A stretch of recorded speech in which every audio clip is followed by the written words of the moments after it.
Hello, and welcome to the World of Data 401, the fourth part of a four-part series, helping you understand more about the world of IoT and M2M. This is Larry Bohumer. In today's webinar, we're going to be talking about some key talking points that you might want to use when you're talking to some key executives at a customer. Before we get to that, we just want to touch on a slide that we've seen in pretty much every presentation, and I keep on driving forward. There really are four main gains that any wireless solution can deliver. And this is regardless if it's a handheld or tablet-based, as well as an M2M-based one. The first kind of gain you can often get is increased productivity.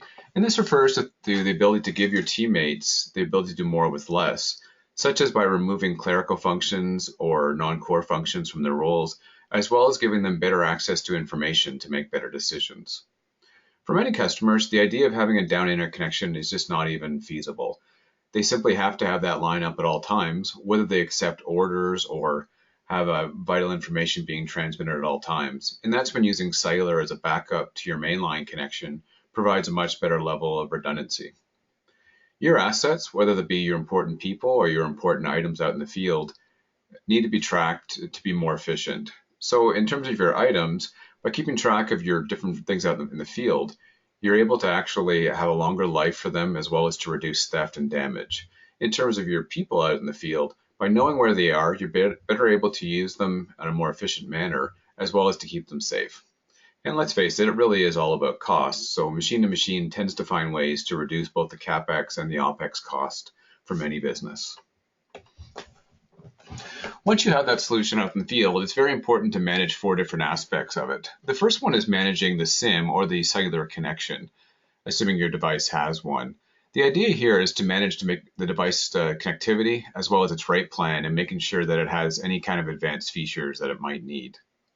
The second part is to manage the device itself, and this is things like, is a device working, is it functioning, does it have the right firmware or settings, and is it working to the point that it's going to provide the throughput and reliability that you need. Once you have that device out in the field, it's actually the data that matters the most. And it's important that you get the right data to the right people at the right time. So you need to act as almost a bit of a traffic cop to make sure the vital information is sent to the people that need it when they need it. And all of the information is actually stored and logged and even charted for future reference.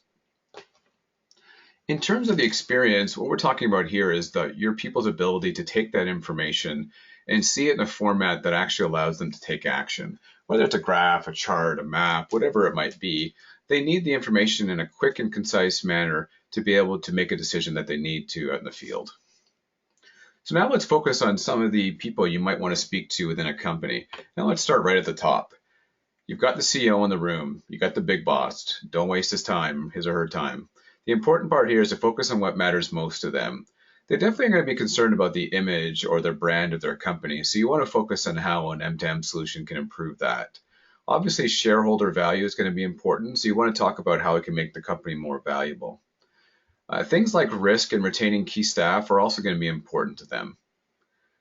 They like to be wowed, so I would focus on things that give a wow impression both to them and things they can pass on to the board, as an example.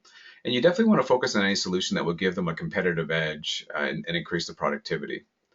There is going to be a strong push, especially recently, towards the green image of the company. And so if it can help that and the bottom line too, you definitely want to focus on that. With the CEOs, for the most part, they really aren't as technical. So I would try to stay away from anything too nerdy. And I would not focus on too many of the low-level details because they have plenty of team members that can look after that. You really want to keep it short and concise here. Well, speaking of nerdy, you have the CTO, who's probably going to be the most likely nerd in the room, and that's a good thing. You definitely want to focus on some of the aspects that they care about the most, such as corporate security and interoperability, and even how their team can support such a solution. Integration is definitely going to be a concern here, so you want to focus on how your device or your product can be integrated quite easily into what they have. For the most part, they're not going to be as concerned about other areas of the company, things like safety and cost reduction. It won't be totally oblivious to them, but they're not going to nearly have the same kind of focus as other members of the executive staff. Now, speaking of numbers, this is the person you want to bounce them off of. Their main goal is to watch the bottom line. So showing them numbers, things like how you can improve the efficiency of the capital they deploy, how you can improve the cash flow, you'll definitely get the CFO's attention. Items such as legal liability, risk, worker productivity are definitely going to be high on their list. They probably also have a lot of compliance, whether it be government, industry, and other areas to work on. So this is a never-ending concern for them. So anything you can do to reduce compliance or the compliance burden is definitely going to be well thought of by them. And again, for the most part, stay away from the nerdy stuff and stay away from the so-called cool stuff. Focus on what works and what the ROI is when you're talking to the CFO. Coming from sales, this slide is a little near and dear to my heart. You have to remember the main goal of a salesperson is to drive both the top line as well as the profitability of the customer, such as selling a product at a sustainable margin. These are guys that are going to want to have better data to be able to allow them more flexible billing. They're also going to want to know how products are used to be able to better package it. And they're probably going to want to know where things are in the shipping side. So do their customers have what they need? Do they have all the information they want? The one thing I always hated as a former sales guy is to walk onto a proverbial landmine when you don't have the information for a customer when you walk into the meeting. So being able to push out alerts to them is definitely going to be a high interest level for them. I wouldn't focus too much on the nerdiness, just focus more on the outcome with these guys. Not every company has a head of production, but if they do, they're probably going to be focusing on things like feedback of quality, how products are being used, how they're being delivered, how the channel is using them, stuff like that. They're going to want to know about issues as soon as possible, so focusing on information brought from the field will definitely get their attention. They also constantly want to make their product better, whether it be lower cost or higher level of usage. So you want to focus on the information you can give them to better make these decisions. You also want to focus on the better knowledge in terms of their competitors or anything else that you can possibly bring them. I wouldn't focus on too much else for these guys because they're usually quite busy and they're usually pretty focused. One of their counterparts at many companies is actually the VP of operations. This person has an incredibly stressful job, and unfortunately for them, it's often thankless. They're expected to do everything perfect, and only when things go wrong do they often get attention. So they're worried about things like quality control, how well the shipping and receiving is doing, inventory management, things like that, vendor relations. So what you want to focus on them is just the sheer breadth of information you can give them, how it can improve things like repair times, how it can lower down the amount of repairs in the first place, how they can know about quality control issues, how they can know about issues in their supply chain. You really want to focus on the data you can give them. I would focus a little less on things like sales and marketing. Just focus on how you can make their life a lot easier, and you'll definitely get some attention here. The last area to focus on is customer service. And if VP of Operations is a thankless job, so is managing a customer service team. This area is generally seen as a cost center, so companies try to keep the cost as low as possible.